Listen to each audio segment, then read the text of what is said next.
저도 그전까지만 해도 잘 몰랐었는데 최근에 보니까 BYD가 뭐 부채가 많은 거는 예전부터도 알려져 있었죠. 하지만 부채가 이렇게까지 많을 줄은 몰랐었고, 또 BYD가 요새 할인을 엄청나게 하고 있어요. 뭐 어떤 차종은 30% 이상 할인을 하고 있고 이러면서 아주 갖가지 기현상이 나타나는데, 신차가 중고차보다 더 싸게 나가는 현상도 있고.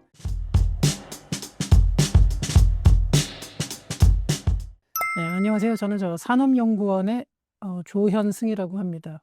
저는 이제 경제학을 전공을 했고, 제가 2002년부터 산업연구원에서 연구를 했는데, 저희 산업연구원이라는 곳은 국책연구기관입니다. 네, 예전에는 산업부의 산하였는데 지금은 뭐 그 연구소들이 다 총리실 산하로 갔기 때문에 뭐 저희도 다 총리실 산하로 돼 있고요. 제가 주로 담당했던 부분은 이제 서비스 산업 쪽이지만, 또 연구소라는 특성상 이게 특정한 한 분야만 하는 게 아니라 굉장히 다양한 분야를 하게 되고, 저도 그러면서 뭐 우리나라 산업뿐만이 아니라 이제 세계 산업에 대해서도 전체적으로 살펴보고, 요즘에는 또 뭐 미중 갈등이나 이런 게 심해지면서, 사실 요즘이 아니라 과거부터 그랬죠. 트럼프 일기 때부터도 그랬었는데, 이제 그러면서 모든 산업에서 다 같이 이제 그런 상황을 이제 예의주시하면서 그쪽 관련된 연구도 계속 진행을 하고 있습니다. 그런 연구를 하면서 주로 저희 연구원에서 나오는 보고서는 사실은 뭐 이제 기자나 언론에 나가는 것도 많이 있지만, 또 정부 부처의 어떤 그 정책 수립의 기초 자료로 많이 활용되고 있습니다. 최근 BYD의 딜러가 파산 신청을 했다고 하는데요. 어떤 상황인가요?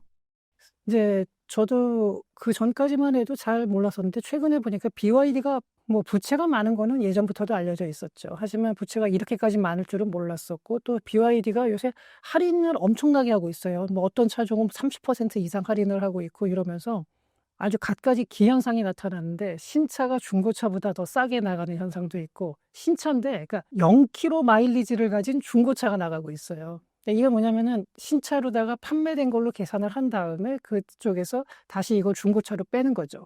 그러니까 그 정도로 지금 판매가 어렵다는 상황이고, 판매를 서둘러야 된다는 거죠. 그러니까 공급 과잉인 상태인데, BYD가 자체적으로 이제 부채를 발표를 했는데, 제가 이 숫자는 외우지 못해서 보고서 말씀드리겠습니다.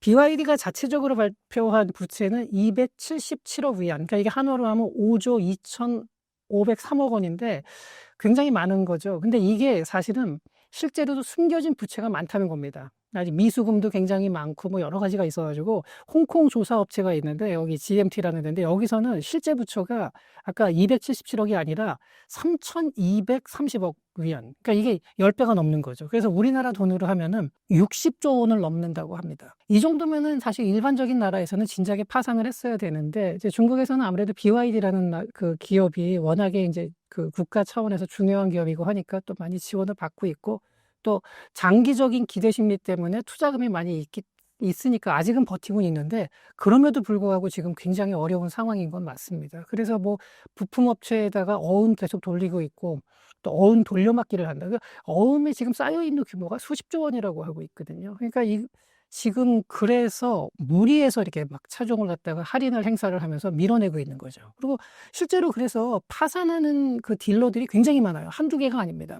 지금 엄청나게 많은 딜러들이 파산을 했고, 그다음에 이제 그 전기차 회사인 창청 자동차의 그 웨이준 회장이 지난 5월 23일에 인터뷰를 했는데, 뭐라 그랬냐면은, 아직 위기가 발생하지 않았을 뿐 자동차 산업에 이미 헝다가 존재하고 있다.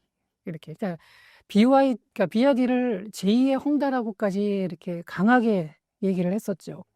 또 실제로 이제 북경대 장웨이잉 교수가 이제 인터뷰한 내용에 보면은, 보조금이 사라지면 중국 내 대부분의 그 전기 자동차가 사라질 거다, 이렇게 이제 얘기를 했습니다. 그래서 전기 자동차가 다 보조금에 의해서 가고, 그러면서 이번에 이렇게 사태가 벌어진 거는 사실은 그 수요 예측을 잘못해서 지나치게 공급 캐파를 늘려놨는데 그만큼 팔리지가 않고 있고, 그러다 보니까 비용은 계속 늘어나고 인력도 많이 뽑아놨는데 그걸 감당을 못하고 있는 상황이죠. 근데 그럼에도 불구하고 저는 이제 그러니까 BYD 같은 경우도, 이거는 사실 중국의 전기차 회사들이 구조조정이 될 거라는 거는 뭐 이미 2-3년 전부터도 했던 얘기입니다. 오히려 그 전부터도 했죠. 그러니까 너무 많았거든요. 사실은 정부 보조금을 받으면서 스타트업 뭐 자잘한 거의 다 포함하면 뭐 수백 개가 생겼었는데, 이것들이 싹 정리가 되면서 뭐 두세 개 정도, 아니면은 뭐 많아봤자 5개 이내로 구조조정이 될 거다라는 예상은 있었죠. 그런데 그 예상보다 너무 빠르게 구조조정이 원치 않는 방향으로 일어나고 있다는 게 문제인 거죠. 그러니까 구조조정이 되면서 자잘한 스타트업들을 뭐 매입을 하고 뭐 일부는 파산을 하기도 하고 이러면서 경쟁력이 강화되는 방향의 구조조정이 아니라 지금은 뭐 1등 업체인 비아디가 이렇게 어려움을 겪으면서 막 파산의 위협까지 이런 소문까지 돌 정도로 상당히 어려운 상황이 되고 이거는 구조조정을 통해서 경쟁력을 강화하고 내실을 다지는 게 아니라 오히려 기반이 약화될 가능성이 있다. 이제 이런 얘기까지 나오고 있는 상황입니다. BYD가 심각한 상황이면 밑에 있는 회사는 더 심각한가요?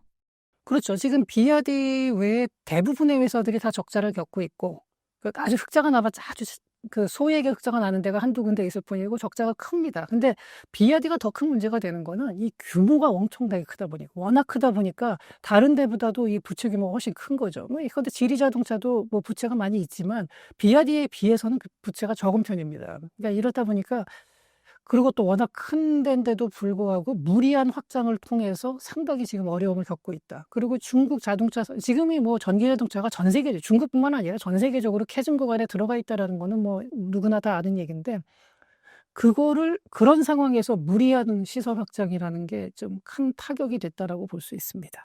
중국 정부가 자국의 전기차 회사들을 구조조정을 할 것이란 이야기가 나오고 있습니다. 어떤 의미로 해석할 수 있을까요?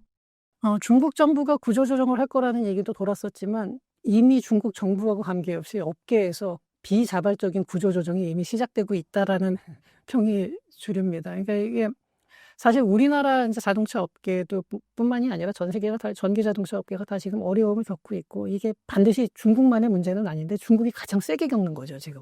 다 같이 어려운 상황인데. 근데 지금 구조조정이 그게 좀 전에도 제가 말씀을 드렸지만 그 구조조정을 통해서 경쟁력을 강화하고 내실을 다지면서 경쟁력을 강화하는 방향으로 나가야 되는데 지금 중국 자동차 상황을 보면은 구조조정을 하면서 오히려 산업 기반 자체가 약화되는 것이 아닌가. 그리고 브랜드 이미지에도 큰 타격을 받았고요. 그다음에 중국이 배터리 부분은 여전히 강합니다. 배터리는 이미 우리나라하고 거의 기술적으로 큰 차이가 없을 정도로 이렇게 성장을 해 있는데 자동차 제조 쪽에서도 문제가 상당히 많고 그다음에 그런 기술적인 거를 떠나서 수요 예측이 제대로 안 그러니까 이게 중국의 큰 문제 중에 하나가 바로 이런 건데 기술적으로 정부에서 투자를 하고 또 돈을 모아서 기업에서 투자를 했을 때 아주 뛰어난 기술들이 나오거든요. 뭐 딥시크도 그랬고요. 그런데도 불구하고 시장 원리하고 조금 어긋나는 이런 것들이 나와요. 그러니까 정부 보조금이 많고 이러다 보니까 실제 시장에서 원하는 수요 이상의 투자가 많이 발생하고 이건 뭐 사실 시장 원리가 발달한 나라에서도 이런 일은 벌어질 수는 있지만 중국은 이게 이제 더 증폭이 돼서 나타나는 거죠.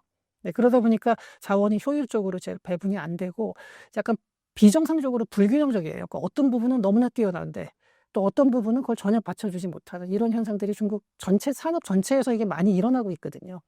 근데 이게 요번에 그게 하나의 집결체처럼 보이는 것이 전기 자동차 지금 산업입니다. 과거 중국의 사업이랑 다른 부분이 있을까요? 계속 제가 누누이 말씀드리지만 수요 예측이 잘못됐고 그동안은 정부에서 그걸 통제하에서 움직였는데 이번에는 정부가 예상치 못하게 너무나 빠르게 산업이 이제 좀 어려움에 봉착을 하게 되면서 중국 정부에서 원치 않는 방향의 구조조정이 나오게 된 거죠. 이번에도 그래서 그 중국 상무부에서도 보면 그 자동차 업계에 있는 사람들을 불러서 할인 그 출혈 경쟁을 자제해 달라라고 부탁을 했죠. 그러니까 이게 내버려 두질 못하고 이 상태로 가면은 공멸한다. 이렇게 했는데 근데 지금 재고가 너무 많이 쌓여 있어요. 중국 전기 자동차들이. 그리고 실제로 판매됐다고 하는데 아까 제가 말씀드렸듯이 판매된 게 아니라 딜러한테 일단 몰아놓고서 그다음에 그걸 중고차로 빼돌린다든지 이런 식으로 실제 판매 그 발표하는 판매액보다는 훨씬 적은 양이 팔리고 있다는 거예요. 그리고 중국 전기차에 대해서 이제 중국 그리고 지금 현재 경기가 안 좋은 상황에서 중국의 내에서도 내수가 좀 부진한 상황인데 전기차가. 근데 이게 그럼 수출이 잘 되냐? 또 해외에서는 중국 전기 자동차에 대해서 뭐 가격은 괜찮고 뭐 가성비가 나쁘지는 않은데 좀 안전성의 문제라든가 여러 가지 지적이 나오고 있거든요. 이제 그러다 보니까 해외에서 판매도 또 원활하지가 않아요. 근데 이런 상황에서 지금 해외 공장은 또 잔뜩 증설을 해갖고, 그러니까 정부에서 원하는 수준의, 그러니까 원하는 대로 지금 구조조정을 못하는 상태가 된 거죠. 그래서 너무 빨리 구조조정이 비자발적으로 찾아온 그 구조조정을 할 수밖에 없는 상황이 찾아온 상황이 이렇게 벌어진 거예요. 저도 말하는 게 자꾸 꼬이는데 이러다 보니까 지금 현재 요번에는 더군다나 이 상황에 미중 갈등이 지금 아주 첨예화되고 있죠. 근데 이렇게 되니까 지금 전기자동차 시장이 이렇게 되면은 부품 업체들이 지금 비아디에다가 납품하는 부품 업체만 해도 엄청나게 많은데 여기가 뭐 비아디가 요새 들리는 소문에 의하면 이거는 뭐 정확한 통계는 아니지만 어음을 주는데 이게 보통 30일, 60일이 아니라 지금 1년짜리 어음이 막 마구잡이로 발행이 되고 있다 그러고 어음 돌려막기를 하고 있다 그러면요. 그 부품 업체들이 싹 도산을 하게 되면 물론 다시 뭐 나중에 가서 전기차 수요가 회복되면은 생길 수는 있겠지만 그렇게 됐을 때 다른 나라보다 한 세대 뒤진 차가 나올 수 있는 거예요. 그러니까 이게 뭐냐면요. 그러다 어찌됐든 간에 구조조정을 한 다음에 다 마무리되면은 BYD의 이제 경쟁력이 굉장히 높아질 수 있지 않냐. 물론 그럴 가능성도 있습니다. 중국이 그 넓은 시장이 한 몇몇 개의 기업으로 딱 통합이 되고 그다음에 거기서 기술력을 갖다가 자금력과 기술력을 한 군데 몰아넣는다. 인력까지. 그러면은 정말 엄청난 폭발력을 낼 수가 있는데 이미 그러기에는 시간이 다른 나라에 비해서는 이제 다른 나라는 그냥 정상적으로 그래도 이렇게 성장을 해 나가는데 중국은 한 텀을 쉬었다가 나와야 되는 거예요. 그러니까 달리기 하다가 한번 쉬었다가 다시 뛰는 식이 되는 거죠. 그렇게 되면은 뭐 하지만 그럼에도 불구하고 과거에 중국이 뭐 밑에 있다가 치고 올라온 게 워낙 많았으니까. 그러니까 AI 같은 경우도 그랬고요.